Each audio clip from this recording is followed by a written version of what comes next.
सबको नमस्कार। मैं doctor Hariom, retired principal scientist, CCS Haryana agriculture university Hisar.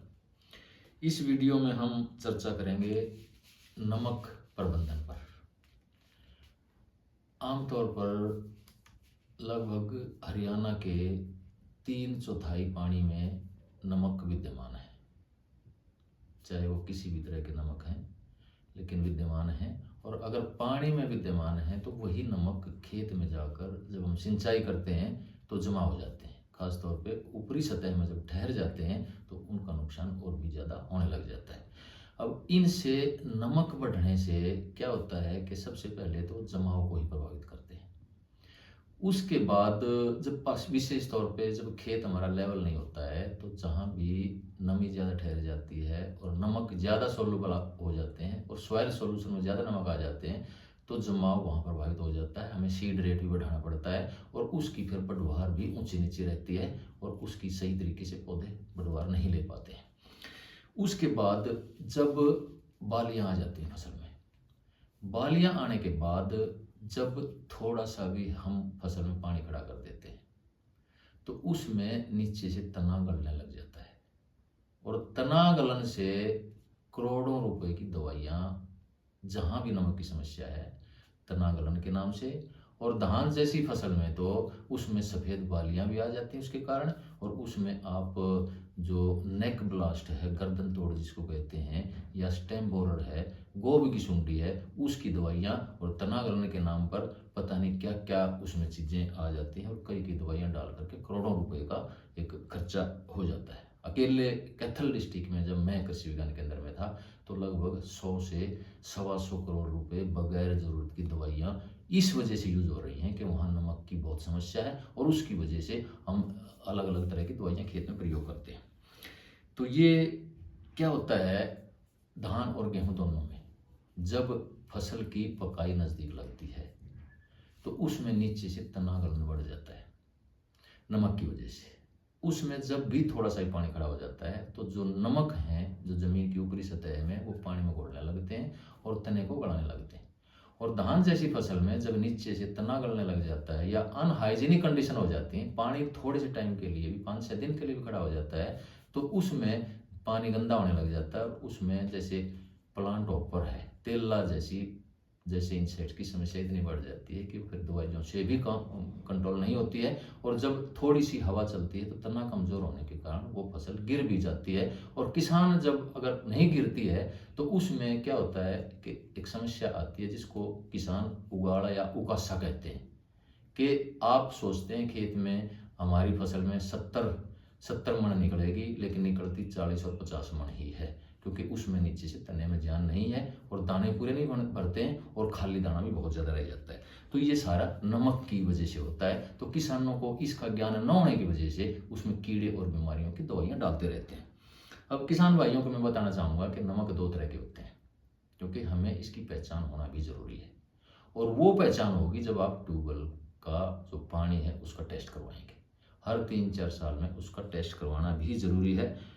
तो इसमें पानी में ज़मीन का टेस्ट ज़रूर करवाएं, लेकिन पानी है जो ट्यूबवेल का उसका टेस्ट उससे भी पहले करवाएं, क्योंकि जो नमक है उसी से खेत में जाते हैं और खेत में जमा होते हैं। तो नमक 2 तरह के होते हैं, घुलनशील, दूसरे अघुलनशील। घुलनशील नमक वो होते हैं जिसमें क्लोराइड और सल्फेट होता है। जब आप टेस्ट करवाते हैं तो उसमें रिपोर्ट में आती हैं चीज़ें कि क्लोराइड और सल्फेट होता है, इसमें खेत की ईसी बढ़ जाती है, इलेक्ट्रिकल कंडक्टिविटी। और ये ईसी जो पानी की है वो 2000 माइक्रोमोज पर सेंटीमीटर या इससे ज़्यादा हो जाती है। और अगर जब इतनी ईसी हो जाती है तो उसमें फसलें प्रभावित होनी शुरू हो जाती हैं। यहाँ मैं एक बात और बताना चाहूँगा कि जहाँ भी सोलबल साल्ट हैं, जैसे आपका कलायत, कैथल और आसपास में और कई एरिया से हैं जहाँ, या रोहतक में झज्जर है आपका, तो वहाँ पर भी मुंडाल है और जो एरिया है हंसी का एरिया है, वहाँ आमतौर पे इनसोल्यूबल के साथ साथ सोल्यूबल जो साल्ट हैं, जो घुलनशील साल्ट हैं, अघुलनशील के साथ साथ वो भी ज़्यादा मात्रा में विद्यमान है।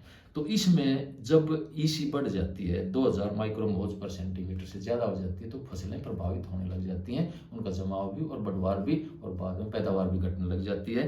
लेकिन मैं एक बात यहाँ कहना चाहूँगा आपको कि अगर ज़मीनें आपकी पानी पीती हैं, पानी आप खेत में लगाते हैं, तुरंत खेत पानी पी जाता है, तो आप 3,000 4,000 रुपये भी मैंने किसान देखे हैं जहाँ कॉटन की फसल ले रहे हैं। लेकिन अगर ज़मीन पानी नहीं पीती है तो 1500 ईसी पर भी फसल प्रभावित हो जाती है और फसल की पैदावार और नुकसान आने लग जाता है, क्योंकि वो जो साल्ट हैं ऊपर पड़े रहते हैं और पानी में घुल के वो फसल को प्रभावित करने लग जाते हैं। तो इसका जो प्रबंधन है वो बाद में बताऊंगा। तो इससे पहले मैं दूसरा बताता हूँ कि दूसरी तरह के नमक कौन से हैं। ये बताया मैंने कि घुलनशील नमक के बारे में। अब मैं बताता हूँ अघुलनशील नमक के बारे में। अघुलनशील नमक होते हैं कार्बोनेट और बाइकार्बोनेट। इसमें सोडियम बढ़ जाता है खेत का, सोडिसिटी बढ़ जाती है खेत की और पीएच बढ़ जाती है आपकी। उसमें ईसी बढ़ती थी, इसमें पीएच बढ़ जाती है। इसमें पीएच 8.5 से ऊपर होने लगती है, तो उसके लिए खेत की जिप्सम रिक्वायरमेंट आ जाती है। जब आप खेत की मिट्टी का जब टेस्ट करवाएंगे तो उसमें कार्बोनेट और बाइकार्बोनेट की क्वांटिटी आ जाती है, तो उसमें जिप्सम की रिक्वायरमेंट भी उसमें दे दी जाती है कि पर एकड़ में इतना जिप्सम आप डलेगा। और अगर खेत के पानी में, ट्यूबवेल पानी के में अगर ये सोडिसिटी है या कार्बोनेट बाइकार्बोनेट है, तो उसमें ये रिकमेंडेशन आ जाती है कि प्रति पानी के साथ आपको कितना जिप्सम खेत में डालना चाहिए। तो अब जो इनसोल्युबल है, इनसोल्युबल का इलाज है जिप्सम से, लेकिन जो सोल्युबल है उसका इलाज जिप्सम से नहीं है। बल्कि किसान क्या करते हैं, ये देखते हैं कि उनकी खेत में नमक है, फसल प्रभावित हो रही है। जैसे अब गेहूं में पानी लगा रहे हैं किसान, जहां पानी लगाते हैं तो फसल पीली हो जाती है। अब किसानों को ये नहीं पता है उसमें जिप्सम वाले नमक हैं या बगैर जिप्सम वाले नमक हैं, अर्थात अघुलनशील नमक है या घुलनशील नमक है। तो उसमें अगर मान लो घुलनशील नमक है हमारी फसल में, और घुलनशील में जैसे क्लोराइड और सल्फेट होते हैं, मान लो सल्फेट ज्यादा है हमारे पानी में और हम उसमें बगैर टेस्ट करवाए जिप्सम डाल देते हैं, तो जिप्सम का फार्मूला होता है कैल्शियम सल्फेट। यानी कि खेत में पानी में पहले ही सल्फेट ज्यादा है, उसके ऊपर हमने कैल्शियम सल्फेट जिप्सम के रूप में डाल दिया है, तो हमारी फसल ठीक होने की बजाय नुकसान बढ़ जाता है। दूसरा, मान लो क्लोराइड है, क्लोराइड है घुलनशील नमक का आपका, उस खेत में मनाही की जाती है कि आप म्यूरेट ऑफ पोटाश अप्लाई ना करें, क्योंकि म्यूरेट ऑफ पोटाश का फार्मूला पोटाशियम क्लोराइड होता है। जब पहले ही क्लोराइड उसमें सोलुबल साल्ट में ज़्यादा है और फिर आप पोटेशियम क्लोराइड खाद के रूप में आप डालते हैं, तो उसका नुकसान बढ़ जाता है। इसलिए पोटाश के दूसरे सोर्स आपने तलाशने होते हैं, इसके लिए डालना होता है। तो इसमें अब किस तरह से आप इनका मैनेजमेंट कैसे करेंगे। जैसे अघुलनशील का तो जिप्सम से हो गया, लेकिन घुलनशील का आप जो खेत प्रबंधन है, फसल प्रबंधन है, उसके द्वारा कर सकते हैं। तो इसका सबसे जो बढ़िया जो रिजल्ट में मिले हैं वो धान की सीधी बिजाई के मिले हैं। क्योंकि इसमें क्या होता है, जो घुलनशील नमक होते हैं उनको खेत में जब पानी देते हैं तो पानी को खड़ा नहीं रखना होता। इसका एक ही इलाज होता है कि खेत में आप पानी दें तो उस पानी को कोशिश करें बाहर निकालने की। सीजन में 2 से 3 बार उसमें पानी दे करके बाहर निकाल दें, तो वो जो घुलनशील नमक है आपके, क्लोराइड और सल्फेट हैं, उस पानी में घुल के बाहर आ जाते हैं। यहाँ तक कि मान लो बारिश का पानी है, किसान समझते हैं कि शुद्ध पानी है ये, जैसे विशेषकर धान की फसल में हो जाता है। बारिश का पानी होता है तो बारिश का पानी खड़ा रहता है उन खेतों में। जिन खेतों में भी नमक ज़्यादा होते हैं उन खेतों में जब नीचे पानी, जब उसमें नमक घुलने लगते हैं तो तना गलने लग जाता है, और तना गलने की वजह से तना गलन बीमारी आ जाती है, और उसमें सारी समस्याएं यानी कि जो ऑपर टाइप समस्याएं हैं, जो कीड़े हैं, वो भी बढ़ने लग जाते हैं आपके। तो उसमें फिर आप तरह तरह की दवाइयाँ डालने लगते हैं। आप बाजार में जाते हैं दवाई वाले के पास, तो वो एक बीमारी के लिए, एक कीड़े के लिए 4-4 दवाइयाँ आपको देता है, जिनका आपको भी ज्ञान नहीं है। वो अंदर जा करके जब इकट्ठी करेंगे आप उसको, उनमें से एक दवाई भी अगर रिएक्शन कर जाती है तो वो फसल के ऊपर नुकसान कर देती है। तो इसमें सबसे जो अच्छा इलाज है उसका डायरेक्ट सीडेड राइस, यानी कि धान की सीधी बिजाई। तो इसमें धान की सीधी बिजाई में ये ध्यान रखना होता है कि खेत की हमें पहले लेवलिंग करनी होती है। तो लेवलिंग करके जब हम खेत में बीज डालते हैं तो बीज की मात्रा भी उसमें कम जरूरत पड़ती है, और इसलिए जब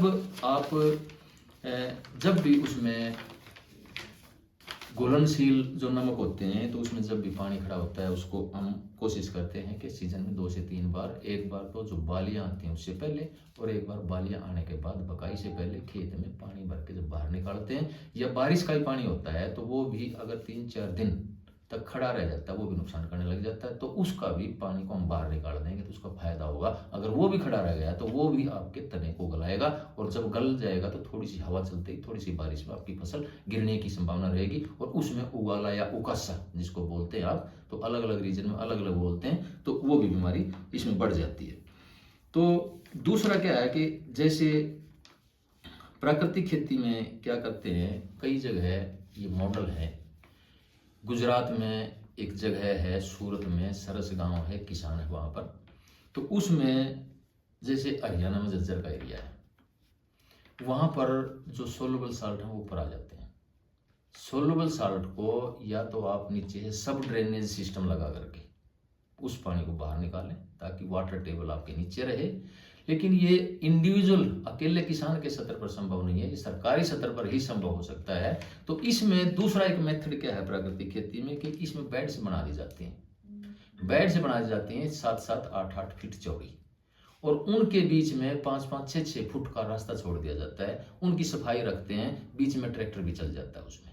तो उसमें क्या होता है कि जब बारिश आती है तो वो जो बेड्स बनी हुई हैं उनके ऊपर ड्रिप इरिगेशन भी डाल देते हैं, जो पानी हार्वेस्ट करके, क्योंकि वहाँ का पानी तो आपका खराब है, लेकिन पानी बारिश में जो हार्वेस्टिंग होती है उसको हार्वेस्टिंग करके ड्रिप इरिगेशन में अप्लाई कर देते हैं। उस बेड के ऊपर 2-3 जो पाइप्स हैं ड्रिप इरिगेशन की उसमें छोड़ देते हैं, और उस पर सभी तरह की फसलें लगा देते हैं। उसमें चाहे गोभी है, चाहे उसमें आपका अमरूद है, केला है, ईख है, तो इस तरह की गन्ना जैसे, तो उसमें हर तरह की फसल लगा सकते हैं। लेकिन इसमें इलाज कैसे आता है कि जब बारिश आती है तो जो जड़ का एरिया है, रूट जोन है, उसमें जब बारिश होती है तो उसमें जो नमक है, जो घुलनशील नमक है, वो उसमें पानी में घुल के नीचे आ जाते हैं, खालियों में आ जाते हैं, और उन खालियों से पानी होकर के बाहर निकल जाता है। बारिश से पहले उन खालियों का घास वगैरह साफ कर दिया जाता है ट्रैक्टर चला करके। तो उसमें जिसमें बिल्कुल भी खेती नहीं होती है तो उसमें भी आप खेती करके इस तरह से आप मैनेज कर सकते हैं। यानी कि सोल्यूबल साल्ट्स का एक ही इलाज है कि उनको घुल के, पानी में घुल के खेत से बाहर आ जाएं, तो आपकी खेती संभव हो सकती है, या आपका खेत पानी पीने लग जाए। इसमें यह भी करना है कि मान लो आपने धान की फसल लगाई है, धान की फसल में यह प्रबंध करना है कि उसमें अगर दरारें पड़ती हैं बीच बीच में, अगर उसमें क्रैक्स आती हैं तो वो भी बुरी नहीं है, क्योंकि जब आप पानी देंगे तो वो तुरंत अगर बंद हो जाती हैं, चिकनी मिट्टी है तो पानी ऊपर खड़ा रहेगा, वो भी नुकसान करता है। तो आपने हालात ऐसे पैदा करने हैं कि वो पानी या तो जड़ों से नीचे चला जाए या खेत से बाहर चला जाए।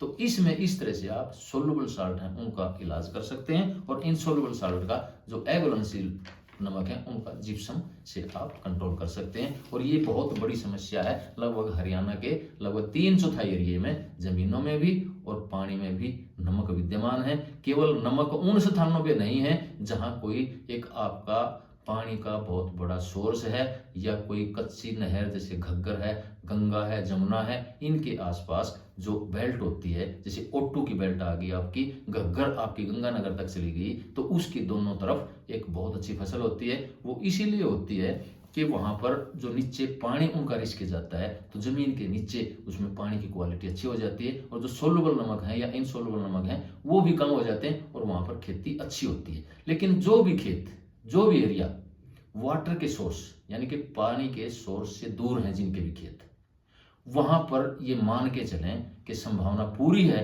कि आपके खेत में नमक या आपके पानी में नमक विद्यमान होंगे। तो इस तरह से आप देख करके आप 3-4 साल में जो आपका ट्यूबवेल का पानी है उसको भी टेस्ट करवाएं, और 2-3-4 साल में आप मिट्टी को भी टेस्ट करवाएं, और उसकी आवश्यकता के अनुसार जिस तरह के नमक हों उनका आप प्रबंध करें, तो आपकी खेती में सुधार होगा। और उसमें प्राकृतिक खेती में एक एडवांटेज क्या है कि प्राकृतिक खेती में जीवाणुओं की खेती है। तो जीवाणु एक ऐसी चीज है, जैसे हम प्राणायाम करते हैं उसमें ऑक्सीजन अंदर ले जाते हैं, तो कहते हैं कि अगर आदमी बीमार है तो स्वस्थ हो जाता है, और अगर ज्यादा पतला है तो उसकी भी सेहत ठीक बन जाती है।